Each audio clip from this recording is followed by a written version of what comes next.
जय भीम नमो बुद्धाय। सुरुवात आजच्या बातमीपत्राची।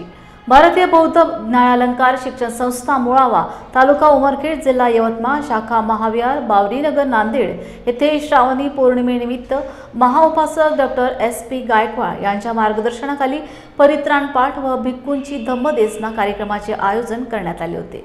या प्रसंगी श्रद्धेय भिक्खू डॉक्टर प्राध्यापक M सत्यपाल महाथेरो यांनी उपस्थितांना धम्मदेसना दिली। धम्ममंचावर श्रद्धेय भिक्खू अस्सजीत, श्रद्धेय भिक्खू बुद्धभूषण, भिक्खू शीलवान व भिक्खू संघ उपस्थित होता। प्रारंभी भगवान बुद्ध व भारतरत्न डॉक्टर बाबासाहेब आंबेडकर यांच्या प्रतिमांना पुष्पहार अर्पण केल्यानंतर त्रिशरण पंचशील घेण्यात आले। यावेळी अनुमदर्शी यांना प्राध्यापक M सत्यपाल यांनी श्रावणी दीक्षा दिली।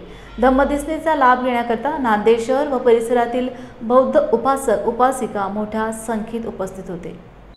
माझं नाव प्रतीक्षा प्रमोद जोंधळे। आज आम्ही बावरीनगर येथे आलो आहोत आणि इथे भदंत महास्तवीर यांचे प्रवचन ऐकले आणि त्यांनी आज अंगुलीमालाबद्दल सांगितलं। श्रावण पौर्णिमेनिमित्त येथे दर महिन्याला कार्यक्रम ठेवतात आणि नवनवीन उपक्रम राबवतात, जसे की इथं प्रवचन सांगितले जाते आणि बऱ्याच गोष्टीचे ज्ञान दिले जाते। महाकारुणिक तथागत भगवान बुद्ध, बोधिसत्व भारतरत्न डॉक्टर बाबासाहेब आंबेडकर, महाविहार बावरीनगर, नांदेड, दाभड या ठिकाणी आज महाविहारामध्ये सकाळी ध्यान साधना आणि सूत्रपठण या कार्यक्रमाचं आयोजन करण्यात आलं होतं। सूत्रपठण झालं, उपासक उपासिकांना अष्टशील प्रदान करून या पौर्णिमेचं मानवी जीवनामध्ये काय महत्त्व आहे हे सांगण्यात आलेलं आहे। आजच्या या पौर्णिमेला मंगल मैत्री सूत्राचा उपदेश भगवान बुद्धाने दिलेला आहे। त्यासोबत भिक्खू अंगुलीमाल यांना धम्माची दीक्षा दिलेली आहे आणि पहिली धम्म संगीती सुद्धा या पौर्णिमेला प्रारंभ झालेली आहे। आणि आता दुपारच्या सत्रामध्ये महामंगल सूत्रावरती धम्मदेसना आहे। महाविहार बावरीनगर, नांदेड, दाभड या ठिकाणी वेगवेगळ्या भागातून बौद्ध उपासक उपासिका येतात आणि धम्मदेसनेचा लाभ घेऊन आपल्या जीवनामध्ये उपोषित व्रताचं पालन करतात। त्यासोबत आपल्या परिवारावरती धम्माचे संस्कार टाकतात आणि या ठिकाणी यावर्षी बुद्ध आणि त्यांचा धम्म या ग्रंथाचं वाचन सुद्धा सायंकाळी दररोज संध्याकाळी 7 वाजता या ठिकाणी भिक्खू अस्सजीत असतील, भिक्खू बुद्धभूषण असेल, भंते भिक्खू संघ असेल, या ठिकाणी वास्तव्याला आहेत। तेव्हा आपण सर्वांनी या धम्मज्ञानाचा लाभ घ्यावा अशी एक मंगलकामना या ठिकाणी व्यक्त करतो। श्रावणी पौर्णिमेचं काय महत्त्व आहे? श्रावण पौर्णिमेला डाकू अंगुलीमालांची धम्मदीक्षा झालेली आहे। तेव्हा आजही या ठिकाणी आम्ही एक प्रातिनिधिक स्वरूपामध्ये एका श्रामणेराला धम्मदीक्षा दिलेली आहे, सामणेरची दीक्षा दिली आहे। आर्या उत्तरा यांना सुद्धा भिक्खुनी म्हणजे सामणेरी अनागारिकेची दीक्षा दिलेली आहे। अशा पद्धतीनं आजच्या या पौर्णिमेला मैत्री भावना केली पाहिजे, ही एक भावना बौद्ध धम्मामध्ये आहे। आज दाभड या ठिकाणी नांदेड या परिसरामध्ये श्रावण पौर्णिमेनिमित्त M सत्यपाल भंतेजी महाथेरो यांनी आम्हाला मार्गदर्शन केलेले। अंगुलीमाल भंतेजींनी आजच्या दिवशी धम्मदीक्षा घेतली होती आणि त्यांनी आपल्या हातातले तलवार सोडून ते दरोडेखोर होते। दरोडेखोर आणि भगवान बुद्धांना काय वाटलं की मी यांना माझ्या धर्मामध्ये सामील करून घ्यावे। या प्रसेनजित राजाच्या राज्यामध्ये त्यांना धुडकोस माजवलेला आहे। मग त्यानिमित्त भगवान बुद्ध त्याला सत्पुरुष करण्याकरिता त्याच्यामध्ये गेले। नंतर त्याबद्दल बरीचशी माहिती M सत्यपाल भंतेजींनी यांनी आम्हाला अंगुलीमाल भंतेजींनी आजच्या दिवशी श्रावण पौर्णिमेनिमित्त त्यांना म्हणजे मनुष्य म्हणून त्याला जीवन जगण्याचा आणि भिक्खू संघामध्ये सामील करून घेतलेला आहे। तसेच दर पौर्णिमेला नांदेडमध्ये दाभड या ठिकाणी प्रत्येक पौर्णिमेचं महत्त्व सांगत राहतात आणि त्या निमित्तानं दर पौर्णिमेला या दाभड या परिसरामध्ये अत्यंत उत्तम कार्यक्रम घडवून आणतात। मुंबई उच्च न्यायालयाच्या कोल्हापूर सर्किट बेंचच्या कामकाजाला 18 ऑगस्ट पासून सुरुवात होत असून इमारतीची सुरू असलेली कामे वेळेत आणि गतीने पूर्ण होत असल्याचे पालकमंत्री प्रकाश आंबेडकर यांनी सांगितले। छत्रपती प्रमिलाराजे रुग्णालयासमोरील जुना न्यायालयाच्या इमारतीमधील प्रस्तावित सर्किट बेंच इमारतीच्या सुरू असलेल्या कामकाजाची पाहणी केली। यावेळी जिल्हाधिकारी अमोल येडगे, कार्यकारी अभियंता रोहित तोंदले, शाखा अभियंता रोहन येडगे, कंत्राटदार अनिकेत जाधव व उदय घोरपडे यांच्यासह कोल्हापूर जिल्हा बार असोसिएशनचे डॉक्टर इंद्रजित चव्हाण, टी.एस. पांडेकर, व्ही.आर. पाटील, के.व्ही. पाटील, मनोज पाटील, संग्राम देसाई, प्रमोद पाटील उपस्थित होते।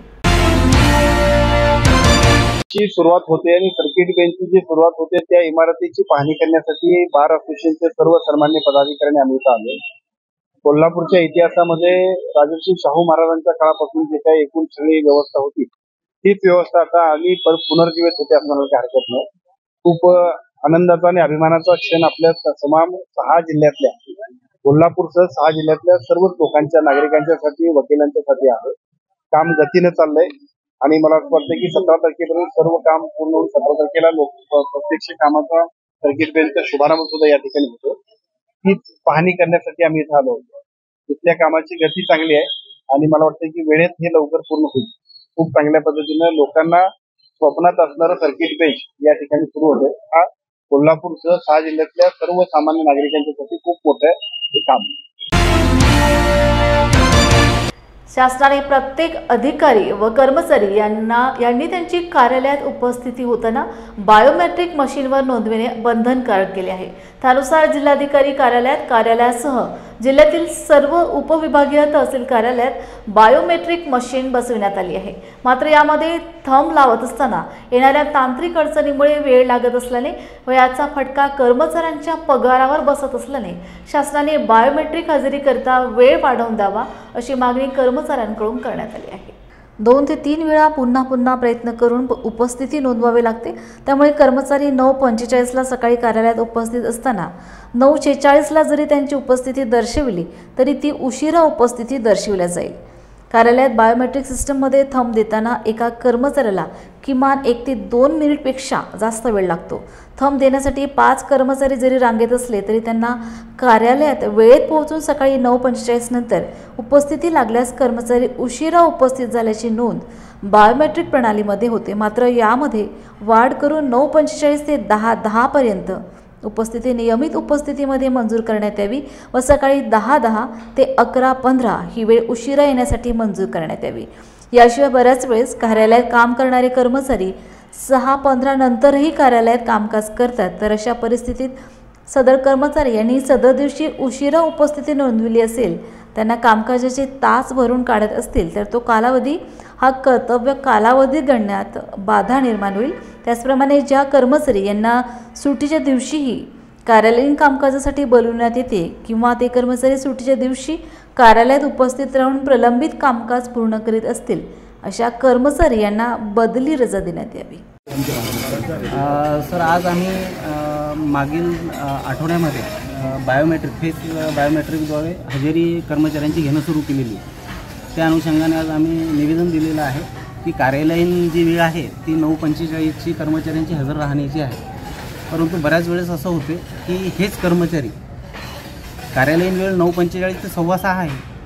कधी कधी वाहनाची काही अडचण असते किंवा काही दुसऱ्या काही अडचणी असतात। जर तो 2, 4, 5 मिनटं जर त्याला उशीर होत असेल तर त्याचा कालावधी लगेच त्याला त्या दिवशी उशिरा कालावधी समजण्यात येत आहे आणि त्याची जर 2 रजा अशा वेळेस जर तो उशीर झाला तर त्याची 1 रजा कपात करण्यात येत आहे। पण अशाच प्रकारे मंत्रालयातसुद्धा GR आहेत की ज्या कर्मचाऱ्यांना याच्या शिथिलता दिलेली आहे, तर ती शिथिलता आम्हाला इथे लागू करावी।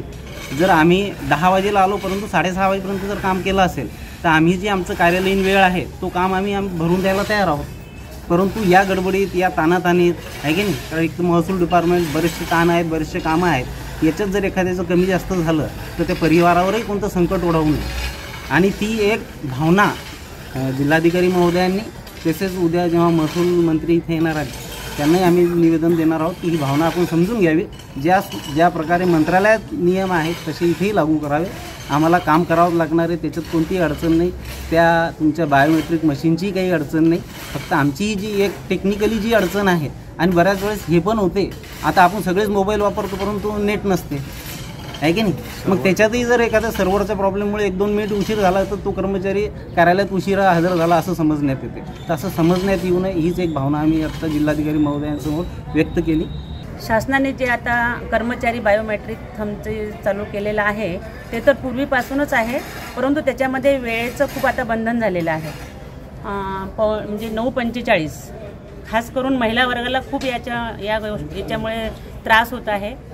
तरी आम्हा सर्व महिला वर्गाकडनं अशी विनंती आहे शासनाला की त्यांनी कमीत कमी या वेळेमध्ये 10-15 मिनटाचं तरी वेळ आम्हाला वाढवून दिली पाहिजे, जेणेकरून महिलांना घरचं सर्व सांभाळून इथपर्यंत यायला आणि मधामध्ये काही बऱ्याच अडचणी येतात. कधी कधी थंबची ती मशीन ओपन व्हायलाही वेळ लागतो, त्याच्यामुळे 5-10 मिनटं असेच निघून जातात. तरी शासनाला आम्हा सर्वांकडून सर्व कर्मचाऱ्यांकडून विनंती आहे की त्यांनी हा जो वेळ दिलेला आहे आम्हाला बायोमेट्रिकचा त्याच्यामुळे 10-15 मिनटं वाढवून द्यावे. ग्रामपंचायत कर्मचाऱ्यांनी विविध मागण्यांसाठी एल्गार पुकारला असून जिल्हा परिषदेसमोर ठिय्या आंदोलन करण्यात आले. सरकारने मागण्या मान्य न केल्यास 18 ऑगस्टला पुणे विभागीय आयुक्त कार्यालयासमोर आंदोलन करण्याचा इशारा देण्यात आला आहे. या आंदोलनाला काँग्रेस पक्षाने पाठिंबा दिला असून आमदार सतेज पाटील यांनी आंदोलनाची मंत्रालय पातळीवर संघटनेची बैठक लावण्याबाबत आपण पाठपुरावा करू अशी ग्वाही त्यांनी दिली. ग्रामपंचायत कर्मचाऱ्यांना सुधारित किमान वेतन लागू करण्यात यावे. शासन निर्णयाप्रमाणे 3,410 रुपये राहणीमान भत्ता लागू करून मागील फरकाची रक्कम खात्यावर जमा करण्यात यावी. यासह इतर विविध मागण्यांकरिता कोल्हापूर जिल्हा ग्रामपंचायत कर्मचारी संघाच्या वतीने जिल्हा परिषदेसमोर ठिय्या आंदोलन करण्यात आले. कोल्हापुरी चप्पल अधिक आकर्षक, आरामदायी आणि आधुनिक होण्यासाठी आंतरराष्ट्रीय दर्जाच्या अत्याधुनिक मशिनरी व तंत्रज्ञानासाठी अतिरिक्त 86 लाख रुपयांचा प्रस्ताव तयार करण्याचा आदेश महिला व बाल विकास मंत्री अदिती तटकरे यांनी महिला आर्थिक विकास महामंडळाला दिला आहे. कोल्हापूर शासकीय विश्रामगृह येथे महिला उद्योजका व बचत गटासमवेत त्यांनी चर्चा केली. यावेळी त्या बोलत होत्या. कोल्हापुरी चप्पल अजून आरामदायी आणि आधुनिक होण्यासाठी आवश्यक मशिनरी व तंत्रज्ञानासाठी अतिरिक्त 86 लाख रुपयांची आवश्यकता असल्याची माहिती देण्यात आली.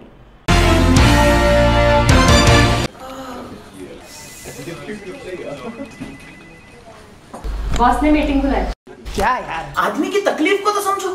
बाहर बाहर उठो बैठो. जनाब, तकलीफ उठने बैठने की नहीं, तकलीफ बवासीर की है. बवासीर, फिशर, भगंदर, पाइलोनियल साइंस का आयुर्वेद तथा आधुनिक लेजर से उपचार. अभ्युदय पाइल्स लेजर हॉस्पिटल, लोहार समाज भवन के पीछे, महापुष्प सोसाइटी, शताब्दी नगर चौक से मनीष नगर रोड, नागपुर. कॉल और विजिट करें www.pilesfistulacure.com. कोल्हापूर येथे सार्वजनिक बांधकाम मंत्री उदय सामंत आले होते. यावेळी त्यांनी केशवराव भोसले नाट्यगृहाला भेट देऊन कामकाजाची पाहणी केली. केशवराव भोसले नाट्यगृह सर्व सोयींनी युक्त आणि दर्जेदार नाट्यगृह होईल असं माध्यमांशी बोलताना सांगितले. जो प्रसंग 1 वर्षापूर्वी केशवराव भोसले नाट्यगृहाला आला होता तो वाईट होता. यासाठी शासनाने 25 कोटी रुपये निधी दिला होता. आता हळूहळू यामध्ये सुधारणा होऊन प्रशासकीय कामाला उशीर झाल्याची कबुली देत याबाबत आपण महापालिकेच्या अधिकाऱ्यांशी चर्चा केली असून लवकरच याचे कामकाज पूर्ण होईल असं सामंत यांनी सांगितले. आपल्या सगळ्यांना माहिती आहे की जो प्रसंग या नाट्यगृहावर आला होता त्याच्यानंतर मी स्वतः या नाट्यगृहाला भेट दिली होती आणि शासनाकडनं 25 कोटी रुपये हे या संपूर्ण परिसराच्या अपग्रेडेशनसाठी दिलेले आहे. त्याच्यामध्ये नाट्यगृह आहे, कलादालन आहे, सोलार आहे, या सगळ्या गोष्टी त्याच्यामध्ये इन्क्लूड केल्या आहेत. काही प्रशासकीय बाबींमुळं नक्की उशीर झाला आहे, परंतु क्वालिटीचं काम महानगरपालिकेमार्फत केलं जाईल हा विश्वास आहे. महानगरपालिकेच्या सगळ्या अधिकाऱ्यांशी मी चर्चा केलेली आहेत. आता रंगकर्मींशी बोलून काही 2-4 सूचना देखील आम्ही केलेल्या आहेत. जसं हे नाट्यगृह जे आहे हे जर व्यावसायिक रंगभूमीच्या निर्मात्याला स्वस्त दरामध्ये आवश्यक असेल तर इथं सोलार देखील बसवलं जाणं गरजेचं आहे, जेणेकरून निर्मितीचा खर्च आणि नाट्यगृहाचा खर्च याच्यामध्ये ताळमेळ बसू शकतो. स्थानिक लोकांना नाट्यगृह उपलब्ध करून देत असताना कमी दरामध्ये जर करून द्यायचं असेल तर ही सोलारची यंत्रणा नाट्यगृहावर आवश्यक आहे। आता आर्किओलॉजीच्या ताब्यामध्ये ही इमारत असल्यामुळं आम्ही बाकीच्या नाट्यगृहांवर जसं सोलार हे रूफिंगवर केलेलं आहे तसं इथं करता येणार नाही। मला आत्ताच महानगरपालिकेच्या अधिकाऱ्यांनी सांगितले की कला दालन जे आहे तिथं सोलारची सिस्टीम उभारण्याचं काम सुरू ते करणार आहेत। मी त्याची कपॅसिटी वाढवायला सांगितलेली आहे। इथं शालेय विद्यार्थ्यांना चित्रपट देखील बघता आलं पाहिजे, यासाठी आधुनिक पद्धतीनं पांढरा पडदा असेल ज्याला आपण चित्रपटाचा पडदा म्हणतो, त्याच्यानंतर प्रोजेक्टर्स असतील, अशा देखील चांगल्या यंत्रणा या इथं निर्माण कराव्यात अशा देखील सूचना मी केल्यात। रंगकर्मी देखील माझ्यासोबत आहेत। मी देखील स्वतः अखिल भारतीय नाट्य परिषदेचा विश्वस्त असल्यामुळं आज सगळ्या रंगकर्मींच्या समवेत या पवित्र ठिकाणी मी भेट दिलेली आहे। मागच्या बाजूला जे मोठं रंगमंच आहे तो रंगमंच मोठमोठ्या कार्यक्रमांसाठी खुला राहिला पाहिजे, स्थानिकांसाठी खुला राहिला पाहिजे, अशी देखील यंत्रणा महानगरपालिकेनं तयार करावी अशा देखील मी सूचना दिलेल्या आहेत। मी असं सांगितलं की ज्यावेळी नाट्यगृहाचं बुकिंग झालेलं नसतं त्यावेळी शालेय विद्यार्थ्यांसाठी जर उपयुक्त असे चित्रपट मराठी आलेले असतील तर ते देखील दाखवले गेले पाहिजेत। हे नाट्यगृह फिनान्शियली साऊंड होण्यासाठी जर काही दिवस रिकामं असेल तर तिथं देखील चित्रपट दाखवण्याची सुविधा, जर चांगले चित्रपट, आता ही जरा ऐतिहासिक वास्तू आहे तर या ऐतिहासिक वास्तूमध्ये मराठी भाषेसंदर्भातले, मराठी साहित्याबद्दलचे, मराठीचा इतिहास सांगणारे असे जर चित्रपट आपण दाखवले तर भावी पिढीला त्याचा फायदा होऊ शकतो। भद्रावती शहरातील विविध भागांमध्ये भटक्या कुत्र्यांचा वाढत्या त्रासामुळे नागरिक त्रस्त झाले असून तक्रार करून सुद्धा नगर परिषद अधिकारी दुर्लक्ष करीत आहेत। डॉक्टर बाबासाहेब आंबेडकर यांच्या पुतळा परिसर, जैन मंदिर रोड, मनोज काजभंडार इत्यादी ठिकाणी दिवसभर या भटक्या कुत्र्यांचे साम्राज्य पाहावयास मिळते। हे कुत्रे दुकानदारांच्या दुकानात शिरून लघवी करतात। सदर कुत्र्यांचा उपद्रव केवळ दिवसा सीमित नसून रात्रीच्या वेळी त्यांचा भुंकण्याचा आवाज इतका त्रासदायक असतो की नागरिकांची झोपही होत नाही। विशेषतः लहान मुले, महिला व ज्येष्ठ नागरिक यांचा सुरक्षेचा प्रश्न गंभीर बनत आहे। अनेकदा या कुत्र्यांकडून हल्ले होण्याच्या घटनाही घडल्या आहेत। सदर मोहिमेस तातडीने सुरुवात न झाल्यास नागरिकांकडून तीव्र आंदोलन करण्याचा इशारा देण्यात येत असून सुरक्षित व स्वच्छ भद्रावतीसाठी प्रभावी उपाययोजना करण्याची गरज व्यक्त होत आहे। आंबेडकर पुतळ्यापासून ते जैन मंदिर पर्यंत या रोडवर हमेशाच कुत्र्याचा ओढस राहते आणि इथून ट्युशनमध्ये जाणारे मुलं, छोटे मुलं यांना पण त्रास होते। त्यांना भीती वाटते का चावा घेईन किंवा काही घेणार, आणि गाडीला पण अडथळा राहते। आमच्या दुकानात पण येतात आणि आजूबाजूच्या परिसरामध्ये पण तो कुत्र्याचा ओढस राहते आणि बाजूच्या पण दुकानामध्ये जात राहतात। तर नगरपालिकेला अशी विनंती आहे की त्यांनी या कुत्र्याचा बंदोबस्त करावे आणि त्यांना विल्हेवाट लावावी। आमच्या वार्डामध्ये कुत्र्याचा भरपूर अवदोस असते, तर कुत्र्याचा बंदोबस्त करण्यात यावा। आजूबाजूला त्रास आहे, छोट्या मुलांना त्रास आहे, जाणाऱ्या येणाऱ्यांना पण त्रास होतो। रात्री पण येऊन खूप भुकतात। एका वेळी 15-20 कुत्रे येतात। आमच्या दुकानात पण येऊन हे करतात। समोर पण आजूबाजू पूर्ण वार्डामध्ये कुत्र्याचा खूप त्रास आहे। आम्हाला पण त्रास होतो। तरी नगर परिषदवाल्यांनी याचा विल्हेवाट लावला पाहिजे। नांदेडच्या सहयोग नगरातील माता रमाई आंबेडकर बुद्ध विहारात गेल्या आषाढ पौर्णिमेपासून भिक्खू शीलरत्न यांचा वर्षावास सुरू असून येथे डॉक्टर भीमराव हाटकर नित्यनेमाने बुद्ध आणि त्यांचा धम्म, मिलिंद प्रश्न आणि भारतीय संविधानाविषयी माहिती अतिशय सोप्या पद्धतीने समजावून सांगत असल्यामुळे विहारात उपासक उपासिकांची गर्दी मोठ्या प्रमाणात वाढत आहे। प्रारंभी भगवान बुद्ध व डॉक्टर बाबासाहेब आंबेडकर यांच्या प्रतिमांना पुष्पहार अर्पण केल्यानंतर भिक्खू चंद्रमणी यांनी उपस्थितांना त्रिशरण पंचशील दिले, तर भिक्खू शीलरत्न यांनी धम्मदेसना दिली। वर्षावास कार्यक्रमास माता रमाई आंबेडकर महिला मंडळाच्या अध्यक्षा जयाताई सूर्यवंशी, धम्मसेवक राहुल कोकरे, व्यवस्थापक राजेश बिराडे यांच्यासह महिला मंडळातील सर्व पदाधिकारी, सदस्य, बौद्ध उपासक उपासिका मोठ्या संख्येत उपस्थित होते। मी भिक्खू शीलरतन थेरो, माझे गुरु डॉक्टर उपगुप्त महाथेरो आहेत। अनेक वर्षापासून 12-13 वर्षापासून बुद्ध विहार, माता रमाई आंबेडकर बुद्ध विहार सहयोगनगर या ठिकाणी बुद्ध आणि त्यांचा धम्मग्रंथ वाचनाचा दरवर्षीचा प्रोग्राम याही वर्षी आषाढ पौर्णिमापासून आम्ही बुद्ध आणि त्यांचा धम्मग्रंथ वाचनाला सुरुवात केलेली आहे। यावर्षी इंजिनियर डॉक्टर भीमरावजी हटकर हे ग्रंथ वाचत आहेत। खूप छान ग्रंथ वाचत आहेत। बऱ्याच उपासक उपासिकांचा समूह दरवर्षीप्रमाणे यावर्षी बऱ्याच मोठ्या संख्येने त्याचा लाभ घेत आहेत। या बुद्धविहारामध्ये अनेक उपक्रम आपण चालू केलेले आहेत। पुढील उपेक्षणा एक वन डे शिबिर देखील चालू केलेलं आहे आणि मुलामुलींसाठी आपण बुद्धविहारामध्ये अभ्यासिका सुरू करण्याचा संकल्प आहे, तो बी अंतिम टप्प्यामध्ये आहे। आपण दरवर्षीप्रमाणे या ठिकाणी आपण ग्रंथाला वाचन सुरुवात केलेलं आहे। एवढं बोलतो। सर्वांचं मंगल हो, सर्वांचं कल्याण हो, सर्वजण सुखी राहो। माझं नाव जया रमेश सूर्यवंशी आहे। मी माता रमाई आंबेडकर बुद्ध विहार यांची या विहाराची अध्यक्ष आहे आणि आता 1 महिन्यापासून आमच्या विहारामध्ये वर्षवास चालू आहे आणि वर्षवासाच्या काळामध्ये बरेच माणसं लेडीज आणि जेंट्स यायला लागलेत आणि आम्हाला धम्म समजावून सांगणारे म्हणजे भीमराव हटकर ॲडव्होकेट आहेत ते, आणि खूप चांगल्या पद्धतीनं संविधान काय आहे, मिलित प्रश्न आणि सगळं काय बुद्धाचं तत्व काय आहे कसं आहे ते सगळं सांगायला लागलेत आणि खूप गर्दी व्हायला लागले। आणि असा जर धम्म प्रत्येकाला कळाला आणि सगळ्याच विहारामध्ये जर असा कार्यक्रम होऊ लागला, निश्चितच भारत बौद्धमय होण्यासाठी काही वेळ लागणार नाही। श्रावणी पौर्णिमा जी आहे, ज्याचं बौद्ध धम्माच्या साहित्य आणि संस्कृतीमध्ये अत्यंत गहन असं महत्त्व आहे। कारण आषाढी पौर्णिमेपासून वर्षावासाला प्रारंभ होतो आणि महाराष्ट्रामध्ये या 4 महिन्यामध्ये विविध विहारामध्ये उपासक आणि उपासिका ह्या प्रामुख्यानं बुद्ध आणि त्याचा धम्म या ग्रंथाचं वाचन करत असतात।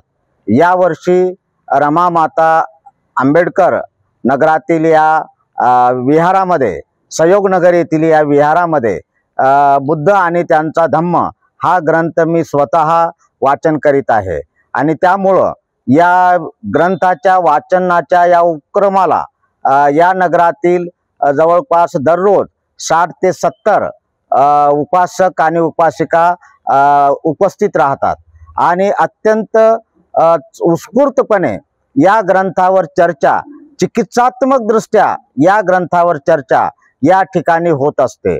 केवळ अंधश्रद्धा, कर्मकांड आणि इतर ठिकाणी रामायण महाभारताच्या जशा पोथ्या लागतात तशा हा पोथ्या नसून हा चिंतनात्मक आणि चिकित्सक अशा पद्धतीचं वाचन या ठिकाणी चालू आहे।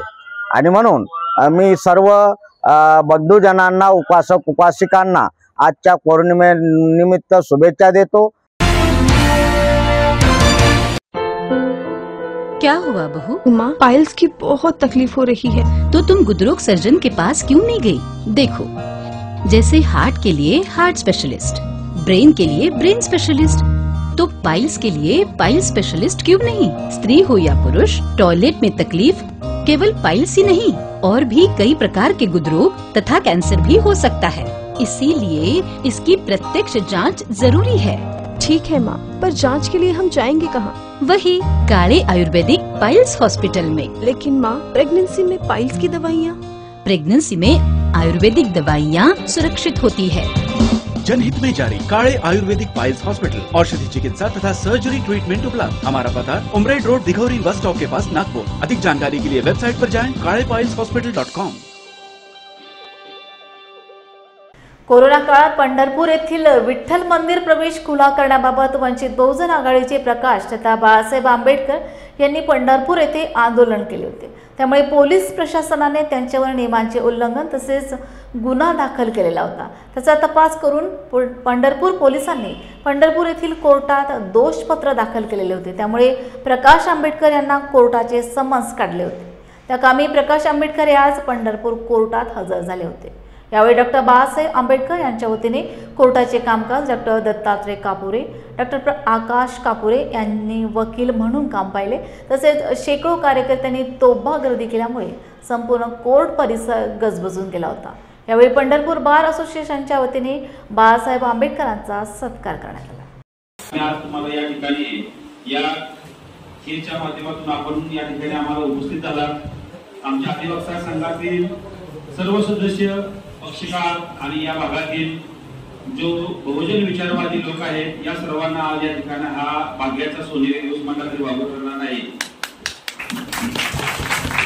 आपण जर बघितलं तर हा जो चळवळीचा स्रोत आहे किंवा ही जी चळवळ आहे ही चालली पाहिजे, या चळवळीची धाड आहे ती कायम राहिली पाहिजे आणि हा आपल्या चळवळीचा विषय झाला। आज या ठिकाणी या व्यासपीठावर त्याच्याबद्दल मी जास्त काही बोलणार नाही, पण आमच्या अधिवक्तांच्या ज्या काही अडचणी आहेत सर, आमच्या बारमध्ये ॲडव्होकेट DS पाटील यांना सर आम्हाला मारहाण झाली दिनांक 7/7/2025 रोजी आणि त्यांचे त्याप्रमाणे 307चा गुन्हा दाखल केला, त्यांच्यावरही तो काउंटर केस दाखल झाली।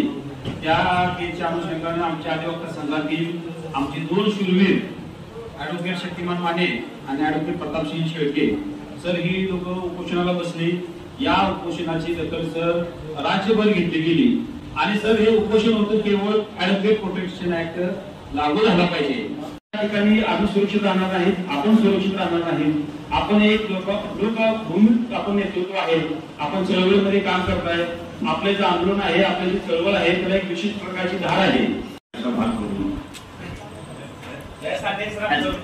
कारण असं आहे की तुम्हाला लोकांकडून त्रास होतो, आम्हाला एजन्सीकडून त्रास होतो। हे आपण आता बघितलं असेल की दिल्लीमध्ये वकिलाचा आणि पक्षकाराचा हा संवाद तसा प्रोटेक्टेड संवाद, त्याच्यामध्ये पोलीस इन्क्वायरीचे कोर्टही इन्क्वायरी करू शकत नाही की वकिलांना पक्षकाराने काय विचारलं आणि वकिलाने पक्षकाराला काय सांगितलं हे असं कोर्टही त्याच्यामध्ये जाऊ शकत नाही।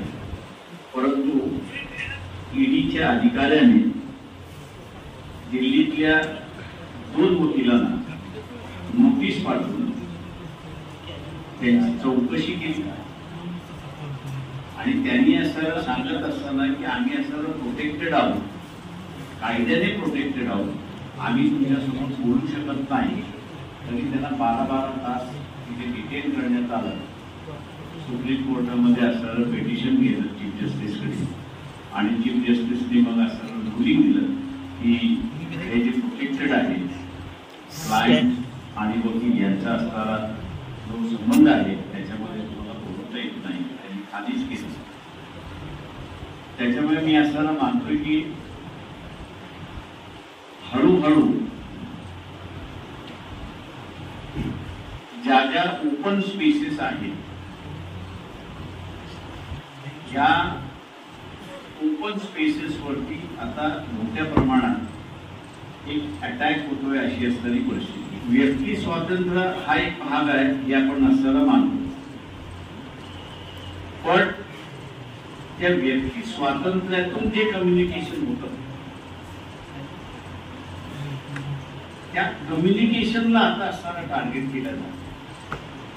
ज्याने कोणी असताना जनसुरक्षा बिल हे जर बारकाईने वाचलं असेल तर त्या बारकाईच्या ह्याच्यामध्ये सगळ्यात मोठा माझ्या दृष्टीने टार्गेट कोण आहे तर तो शहरी नक्षलवाद हा आपल्याला दाखवायला ठेवलेला आहे, पण ते शहरी नक्षलवादाची केस लढतो कोण? आपण सगळेजण लढतो। तेव्हा त्याच्यामध्ये आपण सुद्धा लपेटल्या गेलेलो आहोत की तुम्हाला पोलिसाला सांगावं लागेल की त्या शहरी नक्षलवादावर तुमची काही चर्चा झाली आणि तुम्ही सांगितलं नाही तर तुम्हालाही सजा आहे। माझ्याकडून असा प्रयत्न तुम्ही या ठिकाणी करेल, पण आपल्या सगळ्यांची असणार आहे की महत्वाची आहे। जे पूर्वी काळी मी असं म्हणत असेल की ज्यावेळेस मी समाज जीवनाला सुरुवात केली त्यावेळेस अधिकारीच म्हणून प्रकाशात दुर्लक्ष म्हणजे साहेब चुकले, मोठी चुकले प्रकाश, बरोबर आहे. 10 गोष्टीमध्ये एका ठिकाणी चुकलाय, 9 गोष्टी त्यांनी चांगल्या केलेल्या आहेत. त्याच्यामुळे एक मार्क करा आणि मोठं. हा एक वर्ग होता सोसायटी. आता दुर्दैवाने तुम्ही चांगलं केलं हे बघणारा नाही, तुम्ही वाईट केलेलं आहे तो बघणार आहे, ह्याला हलाक करा अशी असणारी सिस्टम त्या ठिकाणी आलेली आहे. ती मला वाटतं असणारं माइंडसेट जी आहे ती माइंडसेट बदलणं गरजेचं असं मी त्या ठिकाणी मानतोय. भारतीय बौद्ध महासभा लाल डोंगर शाखा चेंबूर या शाखेच्या वतीने वर्षावास प्रवचन मालिकेचे 7वे पुष्प गुंफले गेले. आयुष्यमती वैशाली अहिरे, सुमन बनसोडे व देवानंद लोखंडे, अध्यक्ष भास्कर खुणे तसेच किशोर दाने, लॉर्ड बुद्ध टीव्ही चॅनल यांनी डॉक्टर बाबासाहेब आंबेडकर व भगवान गौतम बुद्ध यांच्या प्रतिमेस पुष्पहार अर्पण करून अगरबत्ती व मेणबत्ती प्रज्वलित केली. बुद्धवंदना घेऊन प्रवचनास सुरुवात झाली. प्रवचनकार वैशालीताई अहिरे यांनी माता रमाई यांनी डॉक्टर बाबासाहेब आंबेडकर यांच्या कार्यालयाला दिलेली खंबीर साथ, समाजात एक त्यागाचे प्रतीक म्हणून त्यांची ओळख, रमाबाई ते रमाई कष्टमय जीवन याविषयी त्यांनी मार्गदर्शन केले. कार्यक्रमास उपस्थित बौद्ध उपासकांनी माता रमाबाई आंबेडकर यांच्या जीवनावर कविता सादर करण्यात आल्या.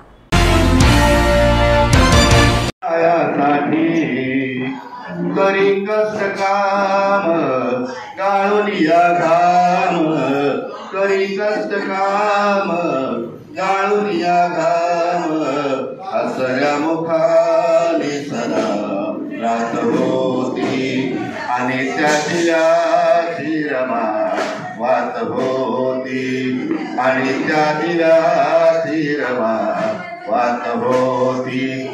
पुरेसे नव्हते वस्त्र, पुरेसे नव्हते अन्न, तरीही नाही झाली मनाने तुमची खिन्न.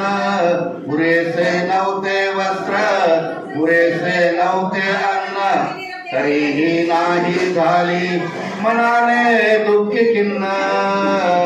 अर्धांगिनी जरी बॅरिस्टराची नव्हता तिला गर्व, नव्हता तिला गर्व, वाचलेली थोडी शिल्ल्या पिल्यांची, वाचलेली थोडी शिल्ल्या पिल्यांची, शिळी भाकरी ती रमा हात होती आणि त्या दिव्याची रमा वाट होती. परंतु त्याचं तप्त शरीर रमाईचं काळीच जाळत होती, एवढा ताप त्या कंगाला होता हो. तिच्या फाटक्या साडीतून त्या मुलाचा देह तिच्या शरीराला लागत होता. त्या आईने आपल्या हृदयाशी त्या मुलाला कवटाळलं आणि दवाखान्यात त्याला घेऊन जात असताना त्याचे चटके तिला बसत होते. पण ते चटके तिने आता समुद्रापलीकडे असणाऱ्या आपल्या पतीला कधीच बसून दिले नाही. किती दुःख माझ्या रमाईने घेतलेलं आहे. दवाखान्यात त्या बाळाला नेल्यानंतर डॉक्टर म्हणतात, आई याला आता औषध गोळ्यांचा काही उपयोग होणार नाही, कारण याचा ताप हा फार महाभयंकर ताप आहे. याला मेडिसिनने औषधं देऊन सुद्धा याचा ताप उतरणार नाही. आणि रमाई घरी येता येता त्या बाळाने रस्त्यामध्ये जीव सोडलेला आहे. रमाई घरी येते, बाळाला अंगी खाली ठेवते. काय करावं तिला सुचत नाही. तिच्या डोळ्यामधून अश्रू नाही. का अश्रू नाही? का तिचं साठवण करायला तिचे पती तिच्या जवळ नव्हते. तिच्या डोक्यावर हात कोण ठेवणार आहे, नको रडू म्हणून कोण सांगणार आहे रमाला? कोणीच नाही हो. आणि अशामध्ये तिचे अश्रू सुकून गेलेले आजूबाजूच्या बाया येतात. त्या मुलाला बघून एक एक रडतंय आणि रमाला सांगतात, रमा स्वतःला सावर, तुझ्या पतीला सांग बाई तुझं एक मूल पण गेलेलं आहे. पण रमाने बाबासाहेबांना कधीच सांगितलं नाही मूल वारलंय असं. आणि अशा प्रकारे त्या मुलाचा अंत्यविधी करायचा असतो. रमाईला लोक म्हणतात आई मुलाचा अंत्यविधी करायचा आहे. सगळ्यांना माहिती यांची परिस्थिती गरीब आहे. सगळ्या लोकांनी वर्गणी काढली आणि वर्गणीतून रमाईकडे ते पैसे दिले. त्या स्वाभिमानी बाईने ते पैसे घेतले नाही. माझ्या रमाईने सांगितलं, तुम्हाला कोणी सांगितलं माझ्याकडे पैसे नाहीये, माझ्या बाळाची अंत्यविधी होणार आहे.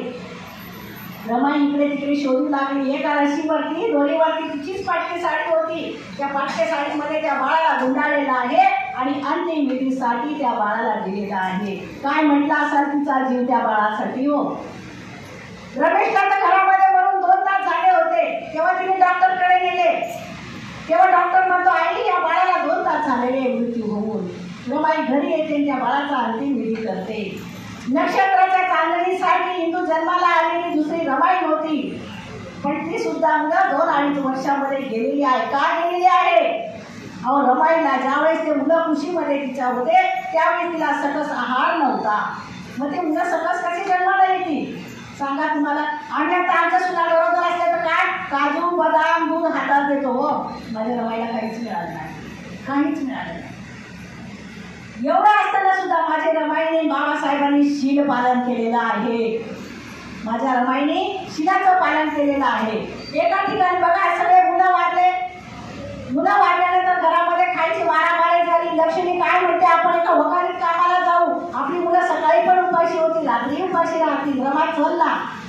रमा तिच्या बरोबर वखारीमध्ये गेली आणि त्या वखारीमध्ये गेली. जात असतानाच मुखर्दमची वाईट नजर तिने शोधली. पण तिला वाटतं दिवसभर काम करू, 5 वाजेला जे पैसे मिळतील काहीतरी घरी नेऊ आमच्या मुलांना जेवण घालू. परंतु मुखार्दमनी पैसे ज्यावेळेस रमाई लाईनमध्ये उभी राहिली पैसे घ्यायला, ते मुखार्दमनी सांगितलं की तुम्हाला थांबायला लागेल, मी तुम्हाला ओव्हरटाईम देतो म्हणून. रमाईने त्याची चाल ओळखली. रमाईने पैसे नाही घेतले. लक्ष्मीचा हात धरला, परत आपल्या घरी आली, चुलीजवळ बसली, घामाने ढबढबली होती माझी रमाई. जय भीम इंडियाच्या बातमीपत्रात वेळ झाली इथेच थांबण्याची. पुन्हा भेटूया ताजा घडामोडी घेऊन. जय भीम. आप देख रहे हैं लॉर्ड बुद्धा टीवी.